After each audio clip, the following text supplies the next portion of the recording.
Jauh berjalan banyak dilihat, dan pengalaman adalah guru yang paling bijaksana. Pantang seorang muslim jatuh 2 kali di tempat yang sama. Hari ini lewat sini jatuh, pantas belum pengalaman. Besok lewat situ lagi jatuh lagi, goblok amat. Si amat saja tidak goblok. Kita mau bicara keagungan Ramadan yang ditandai 3 hal. Pertama, Ramadan dipilih oleh Allah menjadi bulan tempat di mana pertama kali diturunkan Al-Quranul Karim, kitab suci kita, imam kita, pedoman utama dalam melaksanakan berbagai kegiatan hidup. Pertama, ia berisi akidah yang tujuannya menyelamatkan manusia dari ketergantungan kepada benda, menyelamatkan manusia dari kemusyrikan, baik syirik yang jali maupun syirik yang khafi. Syirik jali itu syirik terang-terangan, nyata-nyata menyembah berhala, nyata-nyata meyakini Tuhan lebih dari satu. Kalau gitu insya Allah kita aman. Tapi ada syirik khafi, syirik yang tersembunyi, menjadikan yang selain Allah sebagai tujuan akhir dari seluruh kegiatan hidup. Itu syirik khafi. Saya sejak pakai cincin ini rezeki lancar. Cincin. Saya sejak pakai gesper ini, jangan anak gadis, nenek-nenek ngelihat saya lemes. Gesper. Ini sejak ada perkutut di rumah ini, bisnis bagus. Perkutut. Kalau komputer lebih kita kagumi dari Allah, itulah berhala kita. Kalau pangkat lebih kita utamakan dari Allah, itulah berhala kita. Kalau ilmu lebih kita kagumi daripada Allah, itulah berhala kita. Quran membebaskan manusia dari ketergantungan kepada benda, membersihkan keyakinan, meluruskan tauhid dengan konsep akidah. Lalu sisi yang kedua, syariat untuk mengatur kehidupan sesama manusia. Selama ini kalau mendengar syariat, yang terbayang oleh kita kan yang serem-serem, dan memang diopinikan sedemikian rupa. Padahal watak syariat itu pertama, al-musawat bainan nas fi takalifil ahkam. Ini watak syariat Islam. Semua manusia sama dalam berhadapan dengan hukum Allah. Semua manusia sama. Bukankah ini yang kita perjuangkan dengan tuntutan keadilan? Supaya di Republik ini jangan ada warga negara kelas 1. Supaya di Republik ini jangan ada yang kebal hukum. Supaya di Republik ini hukum jangan seperti pisau, tajam ke bawah tapi tumpul ke atas. Syariat mengajarkan al-musawat bainan nas fi takalifil ahkam. Semua manusia sama dalam berhadapan dengan hukum Allah. Ketika mengajarkan orang beramal, Rasulullah kepada putri kesayangan beliau sendiri berkata, "I'mali ya Fatimah, i'mali fa inni la ughni anki minallahi syai'a." Fatimah, beramal kau. Fatimah sholat, Fatimah puasa, Fatimah haji. Kalau kau tidak beramal, aku ayahmu Rasulullah tidak akan sanggup membelamu di akhirat nanti. Inilah watak syariat. Tidak mentang-mentang anak kesayangan lalu ada jaminan, sudah Fat, kamu nggak sholat nggak apa-apa, nanti di akhirat ada papi. Tidak. Semua manusia sama dalam berhadapan dengan hukum. Andai kata Fatimah putri Muhammad mencuri, tidak usah orang lain, Muhammad sendiri yang akan memotong tangannya. Bukankah keadilan macam ini yang kita harapkan? Cuma sayang selama ini banyak kita mengenal Islam seperti orang buta kenal gajah. Ada 3 orang buta dilepas ke kebun binatang, disuruh kenal gajah. Saya yakin laporannya lain-lain. Orang buta pertama bilang, "Pak, gajah tipis lebar kayak kipas." Kenapa? Dia baru pegang telinganya. Orang buta kedua ngotot, "Goblok itu, Pak." Yang betul saya, gajah kecil panjang kayak ular. Kenapa? Yang dia pegang ekornya. Orang buta ketiga lebih marah, dua-duanya tolol, Pak. Yang betul itu saya, gajah tinggi besar seperti pohon kelapa. Karena yang dia pegang kakinya. Beginilah kita mengenal Islam. Seperti orang buta kenal gajah, frame of reference, kacamata pandangannya tidak total. Baru kenal kaki gajah sudah sok tahu gajah, baru kenal telinga gajah sudah sok kenal gajah. Kemana-mana pidato, "Saudara-saudara, gajah tipis lebar kayak kipas."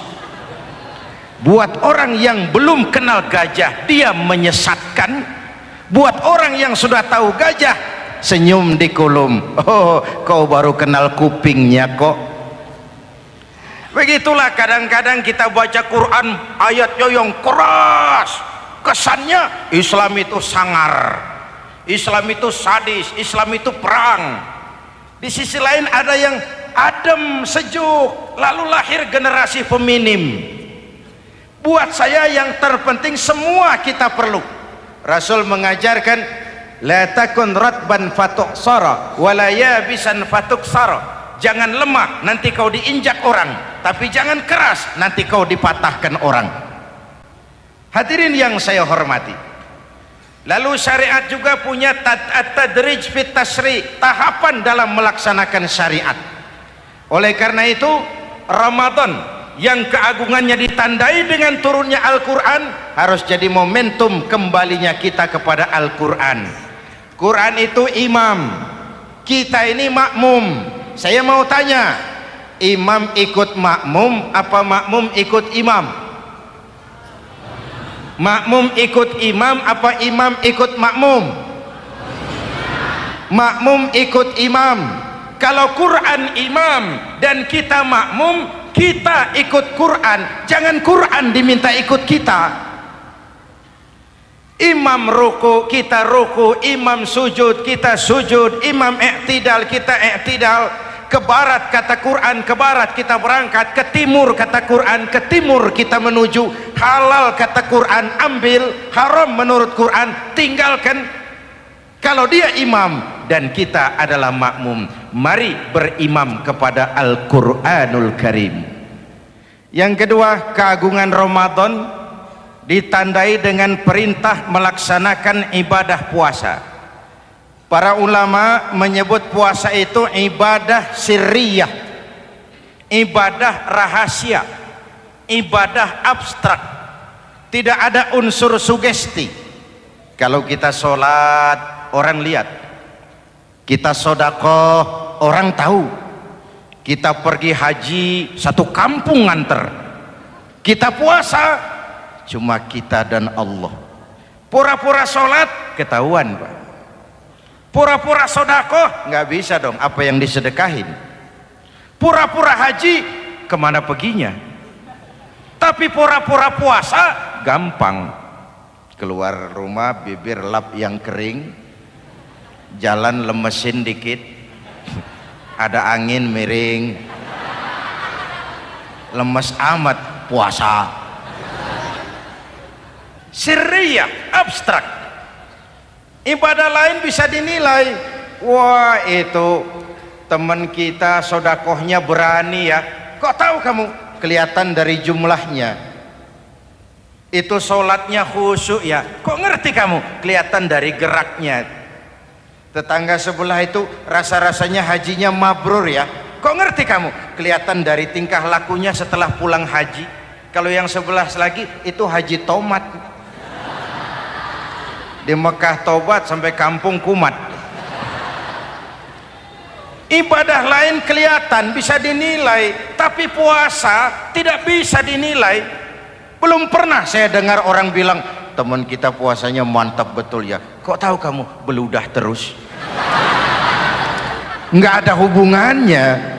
Oleh karena puasa ibadah sirri, ibadah abstrak, maka yang terbentuk dari ibadah ini pertama keikhlasan. Ini sikap hidup yang paling penting. Orang lain mau puji atau tidak bukan soal, orang lain mau dengar atau tidak bukan soal. Ini urusan saya dengan Allah. Dari ibadah sirri seperti ini terbentuk keikhlasan, dan itu penting. Penyakit yang namanya stres lalu menjadi stroke itu umumnya karena orang kehilangan keikhlasan. Tetangga sebelahnya beli TV, dia demam, panas dingin. Temennya naik jabatan, dia masuk rumah sakit. Temannya beli rumah, dia mati. Disiksa oleh perasaannya sendiri. Marilah hidup dengan ikhlas. Beramal ikhlas. Saya menyantuni yatim bukan karena disorot TV, bukan karena masuk majalah, bukan karena dimuat koran, karena Allah. Berpakaian ikhlas. Saya berpakaian ini karena perintah Allah menutup aurat, bukan karena tuntutan Ramadan. Kalau cuma tuntutan Ramadan, Ramadan saja bagus busana muslim. Selesai Ramadan kembali pusar merajalela. Menerima jabatan ikhlas, ini amanah dari Allah. Jabatan adalah alat untuk mengabdi, bukan cuma alat yang melahirkan kekuasaan dan fasilitas. Kalau kekuasaan dianggap sebagai fasilitas dan kekuasaan, maka yang lahir tentu akhirnya maling-maling baru, yang lahir rampok-rampok baru, yang dikuras ya harta negara. Hadirin yang saya hormati, ikhlas menerima jabatan dengan keyakinan ini amanah Allah, amanah akan dimintakan pertanggungan jawab. Ini alat untuk berbuat baik, ini alat untuk mengabdi. Kalau cuma digambarkan kekuasaan jabatan sebagai kekuasaan dan fasilitas, itu yang lalu banyak melahirkan rampok-rampok baru. Betul? Iya, kalau jabatan kan gajiannya jelas. Menteri gajinya jelas, anggota DPR gajinya jelas, presiden, wakil presiden gajinya jelas. Tetapi ketika fasilitas dan kekuasaan banyak memberikan hasil, jangan heran lalu muncul penjarahan terhadap kekayaan-kekayaan yang justru merupakan milik rakyat. Ikhlas dalam menerima jabatan, ikhlas dalam berbuat, ikhlas dalam beramal. Lalu yang kedua, jujur. Tadi siang saudara sholat zuhur apa tidak? Sholat. Yang sholat? Ya enggak, ya enggak. Sebelum sholat zuhur kan saudara berwudu. Waktu berwudu kan saudara berkemur, memasukkan air ke mulut. Umpama waktu berkemur saudara korupsi, dikit saja airnya saudara minum, jangankan hansip, jangankan satpam, jangankan polisi, teman sebelah pun tidak tahu kalau waktu berkemur kita korupsi. Kenapa kita tidak mau melakukan itu? Ada rasa malu kepada Allah. Alangkah positifnya kalau ini diterjemahkan dalam kehidupan. Sekarang kan kita berpikirnya Allah ditekan. Kamu korupsi ya? Iya, Tuhan kan tahu. Biarin, Tuhan mah tahu, nggak ribut. Nggak ribut katanya. Tapi kalau orang, 3 orang saja tahu, geger kantor. Bayangin, Tuhan aja ditekan, Tuhan diintimidasi, apalagi orang lain. Lahir etika otonom, daya kontrol yang paling ampuh yang muncul dari dalam jiwa kita sendiri. keikhlasan yang dibentuk oleh pelaksanaan ibadah puasa, kejujuran yang dibentuk oleh pelaksanaan ibadah puasa, lalu kesabaran. Kata Nabi, as-siyamu junnatun, puasa itu benteng, dinding. Fa idza kana yaumus siyami ahadikum, kalau salah seorang kamu tengah berpuasa, fala yarfus, jangan berkata kotor, wala yafsuk, jangan berkata keji, wa in sabahu ahadun au qatalahu falyaqul inni shaim, inni shaim. Kalau ada orang mencaci maki dia, bahkan mengajak dia berkelahi yang menurut ukuran dia mesti menang, tapi karena puasa, maaf, saya bukan gak berani sama kamu, saya sedang puasa. Kalau mau berkelahi juga ntar aja habis buka, segeran dikit berantemnya. Inni shaim, maaf saya sedang berpuasa. Itu merupakan benteng. Orang itu kan kalau lagi puasa kondisi lapar, haus, temperamen kan tinggi, sedikit tersinggung temperatur naik, sama marah gampang. Kalau waktu begitu dia bisa sabar, ketika kenyang sudah nggak ada masalah. Sabar baik dalam taat kepada Allah, sabar dalam melaksanakan perintahnya, sabar dalam meninggalkan larangannya, dan sabar di dalam menghadapi musibah, kesulitan-kesulitan dalam kehidupan kita. Hadirin, kalau ibadah berpuasa kita baik, kita yang malam ini pasti bukan kita 20 hari yang lalu. Kita yang malam ini, kita yang sudah ditempa oleh penggojologan Ramadan, ditempa oleh kawah candra di mukanya Ramadan, sehingga membias dalam pembentukan pribadi. Setiap ibadah yang dikerjakan dengan benar pasti punya dampak positif dalam meluruskan moral orang yang melaksanakan ibadah itu sendiri. Jangan sampai terjebak kepada rutinitas ritual. Akhirnya seperti yang sering saya ungkapkan, sholat rajin, maksiat tekun, baca Quran mau, fitnah orang hobi, sedekah ya sedekah tapi nyolongnya lebih gede dari sedekahnya. Sedekahnya cuma untuk ngumpetin korupsinya. Akhirnya jadi lipstik, akhirnya jadi dekorasi. Setiap ibadah yang dikerjakan dengan benar punya dampak positif dalam meluruskan moral dan memperbaiki akhlak orang yang melaksanakan ibadah itu sendiri. Begitulah Ramadan, ada pelaksanaan ibadah puasa. Dan untuk puasa Nabi bersabda, lis-shaimi farhatani, farhatun indal iftar wa farhatun inda liqa'i rabbih. Buat orang yang berpuasa ada dua kegembiraan yang tidak dimiliki oleh yang tidak melaksanakan puasa. Dua kegembiraan. Pertama, farhatun indal iftar, kegembiraan menjelang saat-saat berbuka. Hati itu besar, rasa optimisme, padahal bukanya cuma sama tempe, sama tahu, sama ikan asin.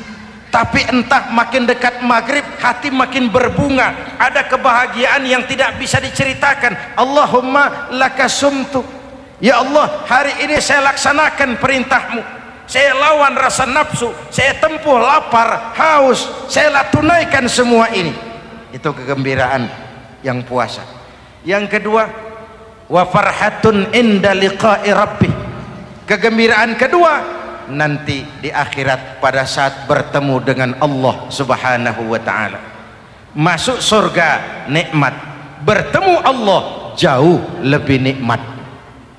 Hadirin yang saya hormati, bahkan di surga ada sebuah pintu yang khusus disiapkan bagi orang-orang yang melaksanakan puasa. Tidak bisa masuk ke pintu itu kecuali orang yang puasa. Dan pintu itu disebut pintu Rayyan, Babur Rayyan, pintu Rayyan, yang hanya boleh dimasuki orang-orang yang melaksanakan ibadah puasa. Hadirin, lalu yang berikutnya, ibadah puasa ganjarannya abstrak. Kalau ibadah lain kita bisa lihat itu, sholat berjamaah pahalanya begini, haji kalau mabrur pahalanya begitu, sodakoh pahalanya begini. Puasa Allah cuma bilang asyamu li wa ana ajzibi, puasa untukku dan aku yang membalasnya. Berapa besar balasan Allah tidak diberitahu. Artinya apa? Kalau saudara kerja, mandor bilang, mas kau kerja sama saya, gajimu sebulan 5 juta, ketahuan sebulan 5 juta, kita kan bisa kong kaling kong, ada mandor rajin, tidak ada mandor kendor, pokoknya jatah 5 juta. Tapi kalau mandor cuma bilang, mas kau kerja sama aku, soal gajimu nanti aku yang atur, berapa besarnya nggak dikasih tahu. Aturan seperti ini harusnya membuat kita kerja lebih hati-hati. Sebab apa? Mungkin gaji kita sama saja 5 juta kalau kerja biasa-biasa, mungkin jauh lebih besar kalau pekerjaan memuaskan, mungkin tidak digaji sama sekali kalau pekerjaan sembarangan. Tidak dijelaskannya gambaran pahala puasa menjadi sugesti untuk melaksanakan ibadah puasa ini dengan sebaik-baiknya. Hadirin yang saya cintai, yang ketiga soal keagungan Ramadan ini. Di dalam bulan Ramadan ada satu malam yang bobotnya khairun min alfi syahrin. Satu malam tapi lebih baik daripada 1000 bulan, yang kita kenal dengan malam Qadar atau Lailatul Qadar. Sementara itu adanya pada sepertiga yang akhir dari bulan Ramadan, terutama di malam-malam ganjil. Di negeri kita lihat terjadi pergeseran nilai. Awal-awal Ramadan minggu pertama pasar sepi, masjid ramai, full house, meledak. Betul? Padahal Rasul memberikan contoh, kalau sudah masuk sepertiga yang akhir Ramadan, beliau sing-singkan lengan baju, hamparkan sajadah, lebih banyak di masjid daripada di rumah. Itu baginda Rasul. Sing-singkan lengan baju, hamparkan sajadah, lebih banyak di masjid daripada di rumah. Hadirin yang saya hormati, di situ makna meraih kemenangan. Karena itu lebaran lain dengan Idul Fitri. Lebaran siapa saja boleh ikutan, tapi Idul Fitri milik orang yang melaksanakan ibadah Ramadan dengan baik. Nah, saya kembali kepada Lailatul Qadar. Semua kita, kecil atau besar, sengaja atau tidak, khilaf atau terpaksa, pasti punya yang namanya dosa.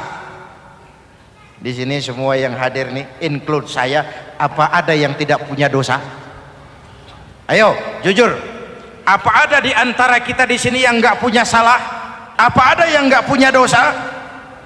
Setiap kita, kecil, besar, sedikit, banyak, terlupa, terpaksa, pasti punya salah. Sekarang kalau mau hitung dagang, kita diberi umur 65, 40 tahun penuh dosa, lalu taubat 25 tahun. Menurut neraca hukum dagang belum seimbang. Dosa 40 tahun ditebus taubat 25 tahun. Menurut neraca hukum dagang. Untung Allah tidak dagang-dagangan kepada kita. Di Ramadan ini Allah ngobrol pahala. Di Ramadan ini Allah membuka pintu rahmah yang seluas-luasnya. Sampai-sampai ada hadis qudsi, "Lau amiltumul khataya hatta mala'atis sama thumma nadimtum fataballahu alaikum." Kalaupun kamu berbuat dosa, penuh langit dengan dosamu, kemudian kamu menyesal dan bertaubat, Allah pasti akan menerima taubatmu. Hadirin yang saya hormati, inilah momentum Ramadan, saat dimana kita melakukan pemutihan diri. Masih ingat cerita dalam kitab Durratun Nasihin? Saya ulang lagi cerita ini untuk sugesti. Ada buajingan tengik, pernah membunuh 99 orang. Satu saat hidayah datang kepadanya, terniat ingin bertaubat. Dicarinya seorang ustadz, ketemu ustadz kepala ngajar. Ustadz, ya, apa? Saya mau taubat, diterima apa tidak taubat saya? Emangnya dosa kamu apa? Saya pernah membunuh 99 orang ustadz. Ustadznya melotot, wih, banyak amat. Enggak segampang itu nyawa hak prerogatif Allah, cuma Allah yang berhak ngambil. Membunuh tanpa alasan yang benar dosa besar, dosamu kelewat banyak mas, enggak bisa. Dia ponis lebih dulu kayak surga milik bapak moyangnya. Ini preman kita pikir ini ustadz saya niat baik-baik kok ngomongnya enggak enak. Nah, daripada 99 tanggung, saya lempengin aja nih urusan dah. Dibabat lagi ustadz, tamat, selesai, pas, cepet. Niat taubatnya masih terus, dia mengembara sampai ketemu seorang ustadz yang bijak. Waalaikumsalam ustadz. Assalam. Ada apa? Ustadz, saya mau taubat, diterima apa enggak sih? Oh, sebelum mentari terbit dari sebelah barat, sebelum nafasmu sampai di tenggorokan, Allah akan menerima taubatmu. Boleh jadi dosamu besar, tapi ampunan Allah lebih besar dari dosamu. Begitu Ustaz. Iya. Cuman ngomong-ngomong dosamu apa sih? Ustaz, saya sih tadinya cuma bunuh 99 orang. Terus ada Ustaz ngomongnya nggak enak, jadi saya cukupin 100. Oh, taubatmu diterima asal benar-benar. Cuma begini saja, kampungmu kampung brengsek tuh, lingkunganmu nggak sehat. Kalau kau pulang ke sana lagi, niat taubatmu bisa lentur dan luntur. Kamu pindah saja, hijrah ke kampung lain yang lebih baik. Baik Ustadz, makasih. Wah, ngepak koper, pindah. Belum sampai ke kampung yang dituju, ajal datang merenggut nyawa. Ketika ruh keluar dari jasad, ini malaikat rahmah dengan malaikat azab rebutan. Kata malaikat rahmah, ini jatah saya. Orang ini sudah taubat, tempatnya di surga. Kata malaikat azab, nanti dulu. Taubat sih taubat, 100 bagaimana urusannya? Bertengkar. Akhirnya Allah mengutus malaikat Jibril, kau adili. Kata Jibril, ukur sajalah mana yang lebih dekat, kampung yang dituju atau kampung yang ditinggalkan. Ketika diukur, kampung yang dituju lebih dekat dari kampung yang ditinggalkan. Kata Jibril, dia jatah malaikat rahmah, taubatnya diterima Allah. Nah, kalau mendengar riwayat seperti ini, jangan diartikan bahwa untuk taubat mesti membunuh 100 orang. Ini harus diartikan bagaimanapun besar dosa dan kesalahan yang kita lakukan, jangan putus asa dari rahmat Allah. Sebaliknya, bagaimanapun banyak kebaikan yang kita kerjakan, jangan puas hati dan sombong diri. Kita belum tahu akhir perjalanan hidup ini. Kita hanya berbuat dan berbuat. Kepastian itu haknya Allah. Ada yang masuk neraka karena menyiksa kucing, ada yang masuk surga walaupun sudah membunuh 100 orang. Bahkan kalau nanti saudara di surga ketemu orang-orang soleh, saudara nggak usah kaget, itu memang tempatnya di surga. Saudara akan kaget nanti kalau di surga ketemu pelacur masuk surga. Penasaran, saudara samperin, Mbak Yu, ya Mas, sampean ada di sini, apa Allah nggak salah wesel ini? Iya mas, saya ini ada di surga sini. Padahal waktu di dunia dulu saya ini siapa mas tahu kan? Oh, mas juga langganan kan waktu itu kan.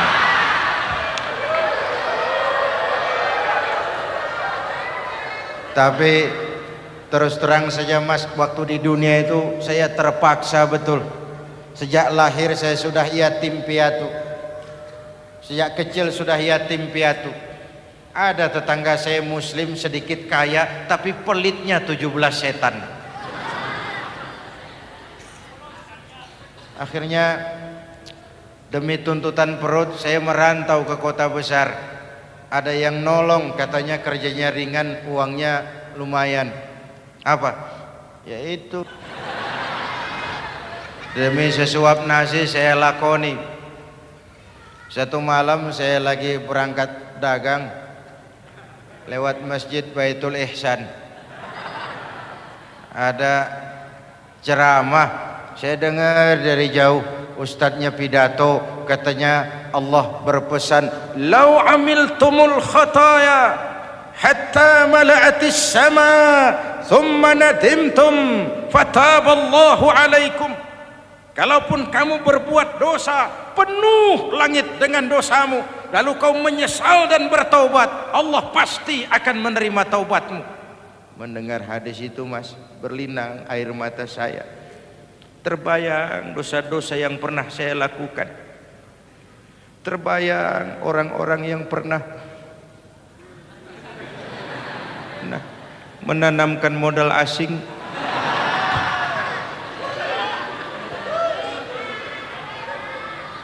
Dikala itu hidayah datang, saya niat taubat pulang kampung mas, mudik. Lagi ngepak koper mau mudik, tamu datang, saya bilang mulai malam ini saya berhenti dagang. Taubat saya sebenar-benarnya, taubat saya diterima Allah. Walaupun mampir dulu, transit dulu di tempat lain, akhirnya saya sampai juga ke sini. Inilah Ramadan. Orang baik bukan orang yang tidak pernah salah, karena tidak ada orang yang tidak pernah salah. Orang baik kalau dia berbuat salah, dia segera sadar, dijadikannya sebagai pelajaran untuk tidak diulanginya lagi di masa yang akan datang. Maka Nabi berpesan, tuba liman syaghalahu aibuhu an uyubin nas. Beruntung benar orang yang kekurangan dirinya menyebabkan dia sibuk sampai tidak sempat mencari-cari kekurangan orang lain. Tapi celaka benar orang yang terlalu sibuk mencari-cari kekurangan orang lain sampai lupa dengan kekurangan dirinya sendiri. Hadirin, karena itu menurut Al-Imamul Ghazali, Lailatul Qadar itu malam istimewa. Adanya pada sepertiga yang akhir di malam-malam ganjil. 21, 23, 25, 27, 29. Tetapi yang ingin mendapatkan Lailatul Qadar harus berjaga-jaga sejak awal Ramadan. Nggak bisa pakai ilmu ngancem. Wah ini 21 malam nih, nggak keluar-keluar dari masjid. 22 libur, 23 absen lagi. Nggak bisa seperti itu. Ingin mendapatkan Lailatul Qadar harus berjaga-jaga sejak awal Ramadan. 1000 bulan kira-kira 83 tahun. Rata-rata umur orang sekarang kita ini jarang yang sampai 83. Jarang. Kalau menyontoh Rasul jatah kita 63. Hadirin yang saya hormati, sehingga dikatakan itulah fasilitas yang diberikan Allah kepada umat Muhammad ini. Walaupun umurnya relatif pendek, tapi amaliyahnya tidak kalah dengan umat zaman dulu. Benar, Nabi Nuh umurnya 950 tahun. Ibadah umatnya berarti panjang, tetapi mereka tidak ada Lailatul Qadarnya. Benar, Nabi Adam umurnya panjang, 2000 tahun, umatnya rata-rata sekian. Tetapi tidak ada nilai tambah yang diberikan Allah kepada mereka. Kita umat Muhammad ini umur relatif pendek. Kalau nyontoh Nabi 63 tahun, betul. Tapi bayangkan ada Lailatul Qadar yang nilainya khairun min alfi syahrin, lebih baik daripada 1000 bulan, dan 1000 bulan 83 tahun. Kalau 10 tahun berturut-turut memanfaatkan Lailatul Qadar, maka artinya umur kita sudah sama dengan umur umat Nabi Nuh alaihi salam. Kualitas ibadahnya yang saya maksud itu. Tugas kita memanfaatkan peluang-peluang seperti ini dan mengisinya dengan berbagai kegiatan-kegiatan ibadah, mumpung Allah menyediakan itu buat kita bersama. Tahun depan nggak ada jaminan kita ketemu Ramadan lagi. Karena itu mumpung senyampang ini diberikan kesempatan memasuki minggu-minggu 10 yang terakhir dari Ramadan, sing-singkan lengan baju, hamparkan sajadah, dan berusaha lebih banyak di masjid daripada di rumah. Hadirin yang saya hormati, dari pembicaraan singkat yang saya sampaikan, Ramadan menjadi agung oleh karena 3 hal. Pertama, ia dipilih menjadi bulan tempat di mana pertama kali diturunkan ayat-ayat suci Al-Quran. Karenanya Ramadan disebut juga sebagai Syahrul Quran, bulan Al-Quran. Karenanya Ramadan juga kita lebih intens memasuki kehidupan Al-Quran sebagai makmum dan kita sebagai imam. Jika Quran adalah imam dan kita adalah makmum, maka konsekuensinya makmum harus ikut imam, bukan imam yang ikut makmum. Yang kedua, keagungan Ramadan ditandai dengan pelaksanaan ibadah puasa. Setiap ibadah yang dikerjakan dengan benar pasti punya dampak dalam memperbaiki moral, meluruskan akhlak orang yang melaksanakan ibadah itu sendiri. Maka bulan suci Ramadan menjadilah kawah candra di muka, menjadi bulan training, bulan latihan.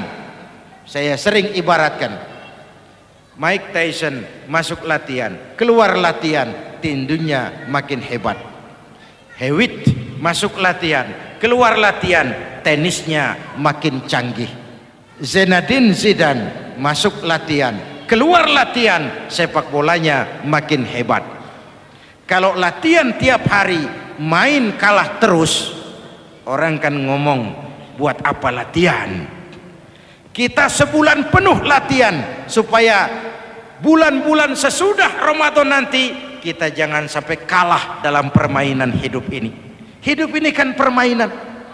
Ada yang sekarang ini main sebagai pedagang, main sebagai pejabat, main sebagai pengusaha, main sebagai seniman. Hidup ini permainan. Wa mal hadhil hayatud dunya illa lahwun wa la'ib. Ini cuma permainan. Senarionya sudah ditetapkan oleh sang sutradara Allah Azza wa Jalla. Ini permainan saja. Maka bermainlah sesuai dengan aturan main, karena hidup memang permainan. Tapi jangan main-main. Walaupun ini permainan, bermainlah dengan benar. Jangan main-main. Kalau main-main, kalah. Sepak bola permainan, main-main kalah. Bulu tangkis permainan, main-main kalah. Hidup ini permainan, main dengan benar, main sesuai dengan aturan main, main-main kalah. Hadirin yang saya hormati, karena itu 1 bulan untuk menghadapi 11 bulan sesudahnya. Yang ketiga, ditandai keagungan Ramadan dengan ada nuzulul Quran. Diberikan Allah kepada siapa saja yang dikehendakinya. Semoga ibadah yang sudah kita kerjakan kiranya diterima Allah. Yang masih akan kita kerjakan, diberikan kita kekuatan zahir dan batin untuk dapat melaksanakannya dengan sebaik-baiknya. Ala hadhihi niyyah wa ila hadratin nabi. Al-Fatihah.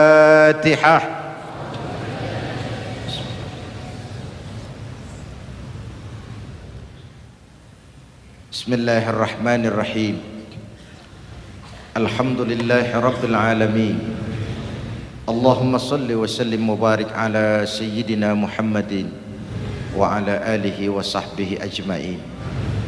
Ya Allah, dengan sepenuh perasaan dan pengharapan, dalam segala kerendahan dan kelemahan, ampuni dosa kami, dosa ibu bapa kami, dosa saudara-saudara kami umat Islam.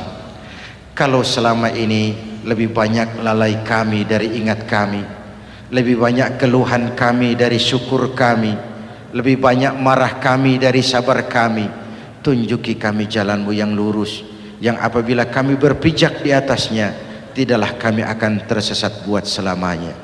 Ya Allah, karuniakan kepada kami rakyat dan bangsa Indonesia pemimpin-pemimpin yang takut kepadamu dan sayang kepada kami. Berikan mereka kekuatan zahir dan batin untuk dapat membawa kami rakyat dan bangsa Indonesia menapak menuju hari esok yang lebih pasti dan lebih baik. Rabbana hab lana min azwajina wa dhurriyyatina qurrata a'yun waj'alna lil muttaqina imama. Rabbana atina fid dunya hasanah wa fil akhirati hasanah wa qina adzaban nar. Rabbana taqabbal minna salatana wa siyamana wa qiyamana wa takhashu'ana wa ta'abbudana wa tammim taqsirana ya arhamar rahimin. Rabbana ja'alna minas su'ada'il maqbulin wa la taj'alna ya Allah minal asqiya'il mardudin. Afdalu ma qultuhu ana wan nabiyyuna min qabli la ilaha illallah.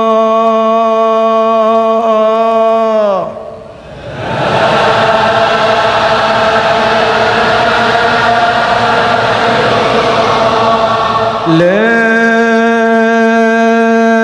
ilaha illallah.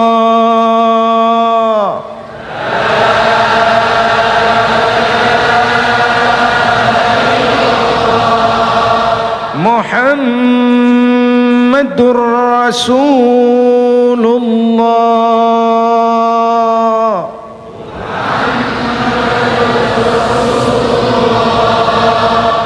Sallallahu alaihi wa alihi wasallam. Kalimatu haqqin 'alaiha nahya wa 'alaiha namut wa 'alaiha wa biha nub'atsu insyaallah minal aminin minal aminin minal aminin rahmatika ya arhamar rahimin. Sallallahu ala sayyidina Muhammad wa ala alihi wa sahbihi ajma'in. Subhana rabbika rabbil izzati amma yasifun, salamun alal mursalin walhamdulillahi rabbil alamin. Wassalamualaikum warahmatullahi wabarakatuh.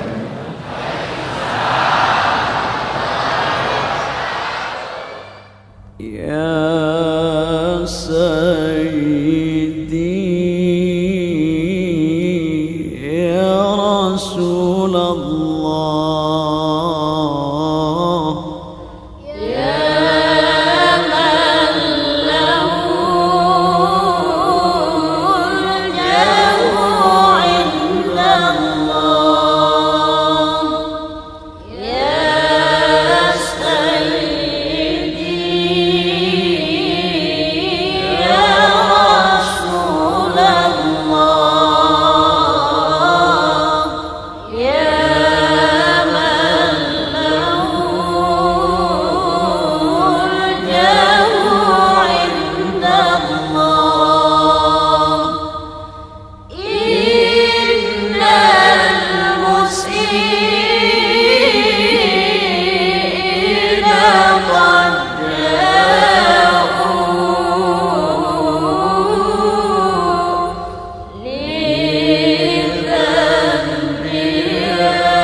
Ya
المسيئين قد جاءوا لذنب